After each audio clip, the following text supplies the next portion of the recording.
জয় গুরু। আজ আমরা পড়ব ধর্মাচরণের পথনির্দেশ। লিখছেন স্বামী ব্রহ্মানন্দ সরস্বতী। জয় গুরু। আজকাল দেশের যে অবস্থা, তাহাতে ধর্মের আচার আচরণাদি প্রায় উপহাসের বস্তু হইয়া দাঁড়াইয়াছে। শিক্ষিত অভিভাবকগণ অনেকেই ব্রহ্মচর্যের নিয়ম পালনের ব্যবস্থাকে বুজরুকি বা ভণ্ডামি মনে করিয়া নিজেদের সন্তান সন্ততিগণের ব্রহ্মচর্য পালনের ব্যবস্থার কোনো প্রকার প্রয়াস পাইতেছেন না। পাছে ছেলেটি সাধু সন্ন্যাসী হইয়া গৃহত্যাগ করে, এই সমস্ত ভ্রান্ত ব্যক্তিগণ নিজেরা নিজেদের পায়ে কুঠারাঘাত করিতেছেন। উপরন্তু ধর্মপথগামী ও ধর্মের অনুশাসন পালনকারীগণের মধ্যেও নানা কথা বলিয়া বিভ্রান্তি সৃষ্টি করিতেছেন। এই প্রতিকূল ব্যবস্থার মধ্যে যাহারা ধর্ম লাভ করিতে ইচ্ছুক, তাহারা যতদূর সম্ভব বাহিরের প্রতিকূল অবস্থার সঙ্গে তর্কে বিতর্কে না গিয়ে নিজেদের সাধন ভজনের অনুকূল অবস্থা সৃষ্টি করিবার জন্য ভগবানের নিকট কাতর প্রার্থনা জানাইয়া প্রকৃত সত্যলাভের জন্য ঋষিগণের নির্দেশিত নীতি মানিয়া চলা এবং প্রত্যেকের ব্যবহারিক জীবনে তাহা যথাসাধ্য প্রতিপালন করা একান্ত প্রয়োজন। বাহিরের কোনো প্রকার আড়ম্বরাদির প্রয়োজন নাই। প্রতিকূল তর্ক বিতর্কগুলি এড়াইয়া চলা এবং ওই সকল তর্ক বিতর্কের স্থান ত্যাগ করা সর্বদা বাঞ্ছনীয়। ধৈর্য সহকারে নিজেকে দৃঢ় রাখিয়া কিছুদিন চলিতে অভ্যাস করিলে দেখা যাইবে ধীরে ধীরে সমস্ত সমস্যার সমাধান হইয়া যাইতেছে। সত্যকে অন্তরের ভূষণ, সংযমকে নিজ সহচর ও সরলতাকে নিজ অন্তরের মধ্যে প্রতিষ্ঠা করিয়া গুরুর চরণ স্মরণ করিয়া দৃঢ় পদক্ষেপে নিজেকে ও সঙ্গীগণকে লইয়া আগাইয়া চলিতে হইবে। যখন প্রতিকূল অবস্থা সৃষ্টি হইবে, তখন গুরুর চরণ স্মরণ করিয়া জয় গুরু মহামন্ত্র একাগ্র চিত্রে জপ করিলে হতাশা কাটিয়া গিয়া প্রাণে বল পাইবে। দিবা শেষে বিশ্রামের সময় সারাদিনের কর্মসমূহ মনে মনে বিচার করিয়া দেখিতে হইবে কোথাও কোনো ত্রুটি হইয়াছে কিনা। যদি কোনো ত্রুটি হয়, গুরুর চরণ স্মরণ করিয়া তাহার কাছে ক্ষমা প্রার্থনা করিতে হইবে। হে প্রভু, আমি নিষ্কলুষ কর্ম করিবার চেষ্টা করিয়া অজ্ঞাতসারে এই ত্রুটিগুলি করিয়া ফেলিয়াছি। তুমি শক্তি দাও প্রভু, এই ত্রুটি যেন আমার জীবনে আর না ঘটে। আর বর্তমান ত্রুটিসমূহ তোমার অজ্ঞান অধম সন্তান বলিয়া ক্ষমা করো, আর তোমার শক্তিতে আমাকে শক্তিমান করো, যাহাতে আমি সমস্ত বাধা অতিক্রম করিয়া তোমার চরণে স্থান পাইতে পারি। আর যত সময় পর্যন্ত ঘুম না আসে, তত সময় গুরুর মূর্তি ধ্যান করত জয় গুরু নাম জপ করিবে। এইভাবে তাহার নির্দেশিত পন্থায় নিজেকে পরিচালিত করিয়া সত্যলাভের চেষ্টা করায় প্রকৃত গুরু পূজা। অর্থাৎ বাহিরের উপকরণাদির দ্বারা গুরুর একটি মূর্তির সম্মুখে ধূপ দীপ নৈবেদ্যাদি দ্বারা পূজা করা অপেক্ষা আড়ম্বরহীন অন্তরের পূজা অনেক শ্রেষ্ঠ, কারণ এই প্রকারে আত্মার মুক্তিলাভ হয়। বেদান্তের নির্দেশ অনুসারে অজ্ঞানতাবশত কাল্পনিক ও ব্যক্তি স্বাতন্ত্রতা লোপ করিয়া দিতে পারিলে মিথ্যা বোধের অবসান হইবে। তখন অদ্বৈত জ্ঞানের উদয় হইয়া জীবিত অবস্থায় জীব জীবন মুক্তি লাভ করত, দেহান্তে নির্বাণ লাভ করিয়া ধন্য হইবে। তখন আর চাওয়া পাওয়ার কিছুই বাকি থাকিবে না। ইহাই চরম মুক্তি লাভের চরমতম শান্তি। নিগমানন্দ সরস্বতী পরমহংসদেব বলিয়াছেন, বাঙালিদের দেহ মন যোগ সাধনার অনুপযোগী। বাংলার প্রেমের দেশ, বাঙালিরা প্রেম সাধনায় সহজে সিদ্ধিলাভ করতে পারে। প্রেমের ঠাকুর গৌরাঙ্গ মহাপ্রভু বাংলার মাটিতে জন্মিয়াছিলেন এবং প্রেমের ভাবধারায় বাংলার মানুষকে প্রভাবিত করিয়াছিলেন। সুতরাং প্রেম সাধনা বাঙালির নিজস্ব সাধনা।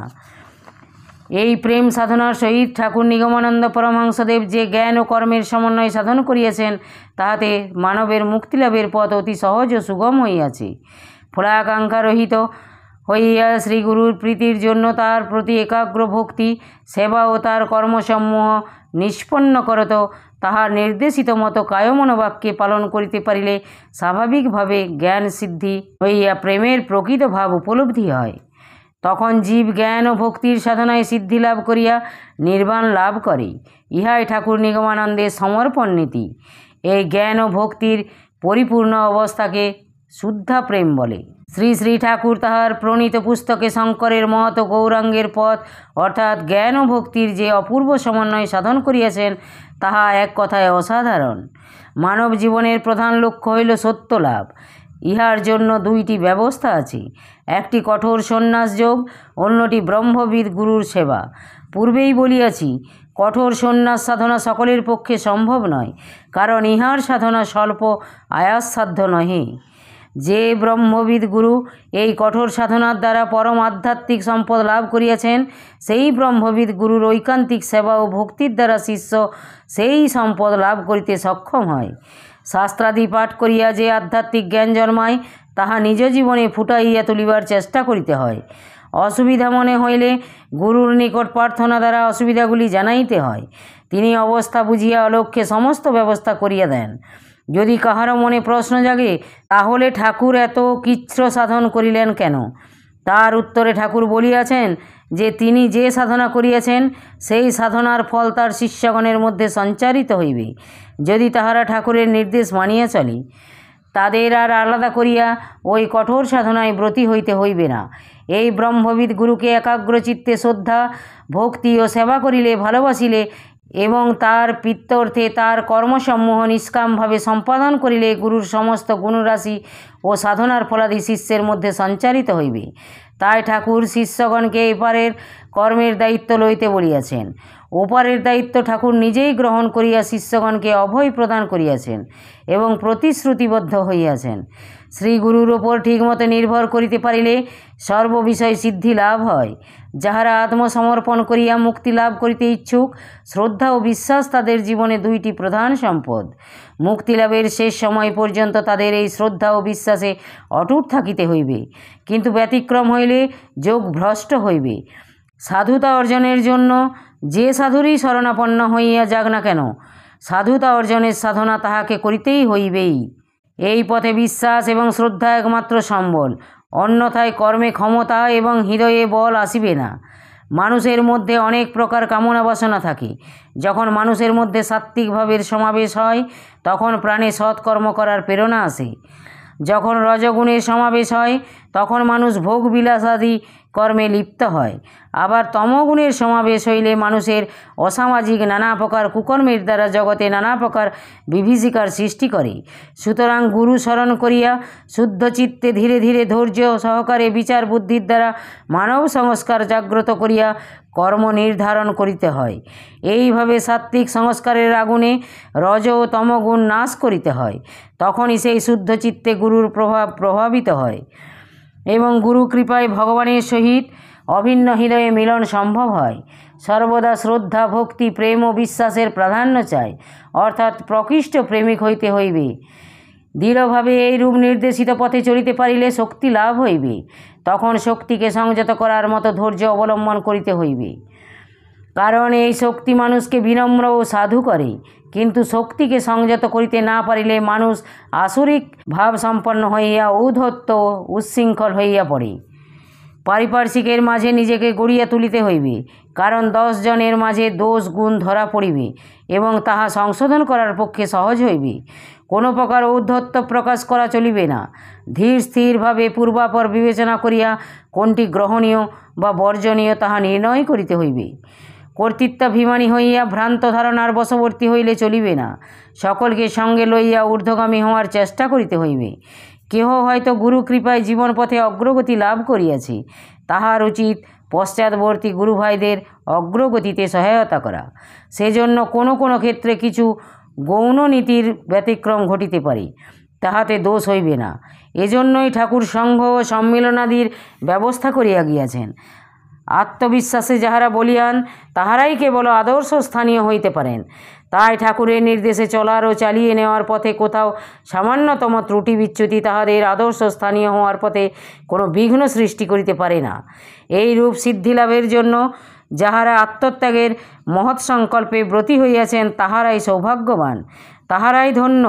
তাই ঠাকুর সমস্ত শিষ্য ভক্তগণকে উপদেশ দিয়াছেন ফাঁকিবিহীন সত্যলাভে উদ্বুদ্ধ হইতে।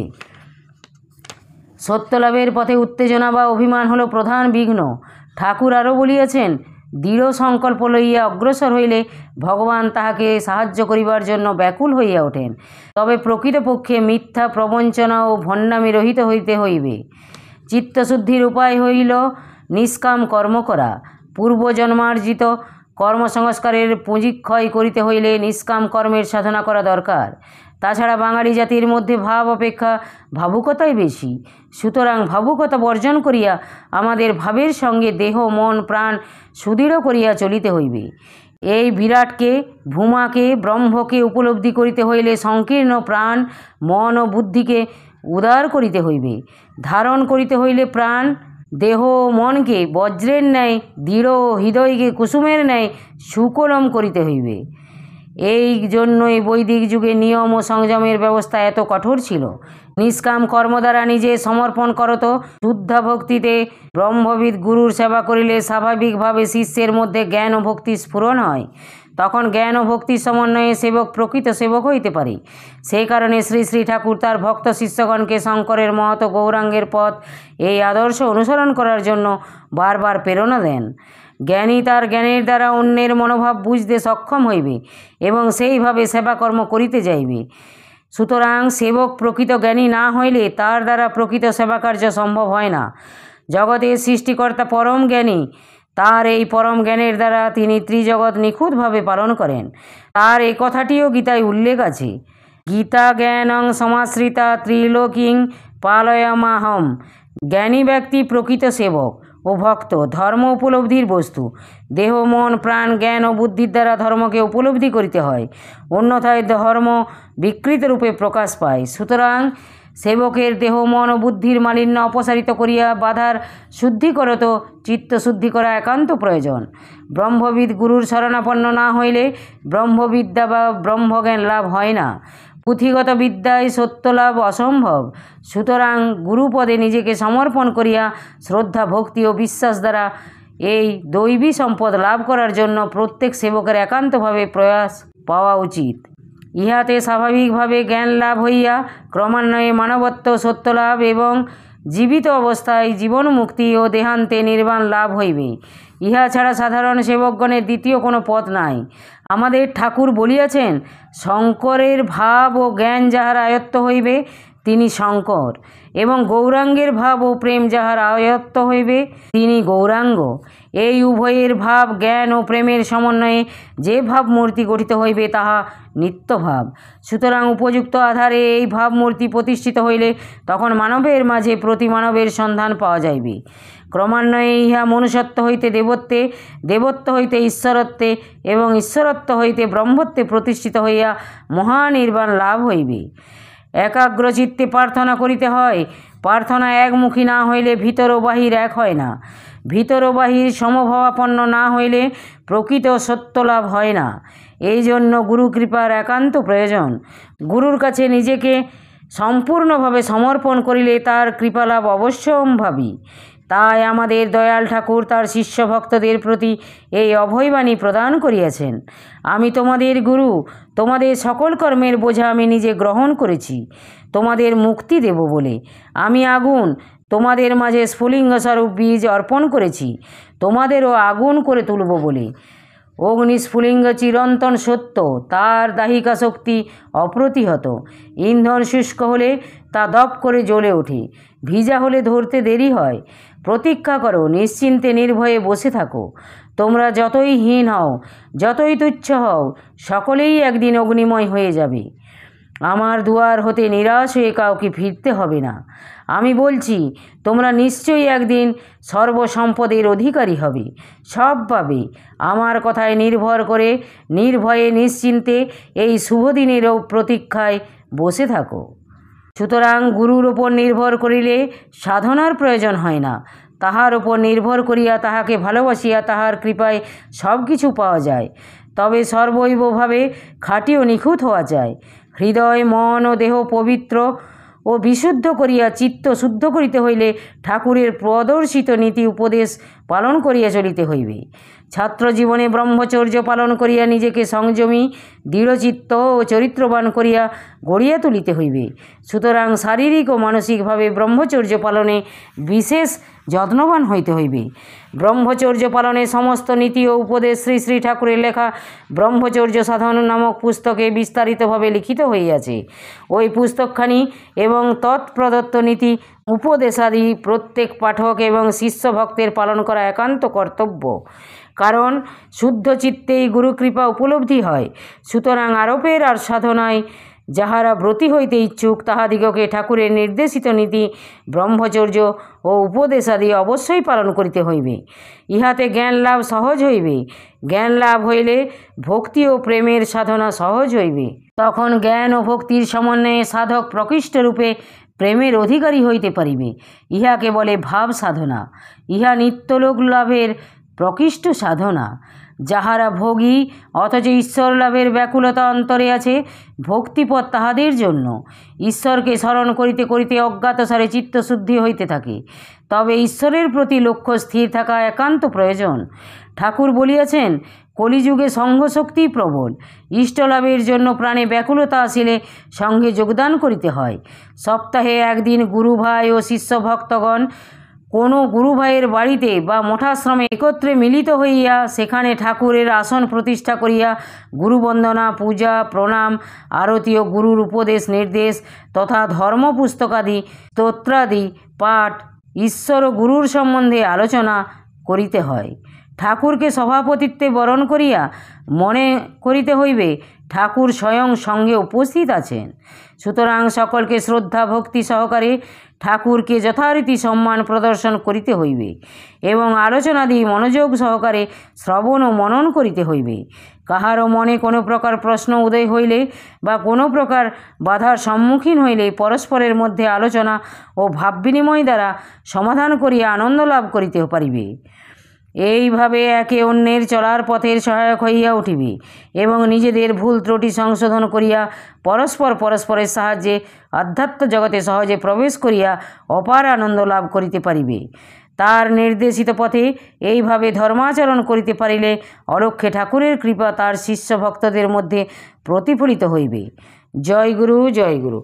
আজ এই পর্যন্তই। যদি আপনাদের ভালো লেগে থাকে তাহলে চ্যানেলটিকে সাবস্ক্রাইব করে সাথে থাকবেন। জয় গুরু, জয় গুরু।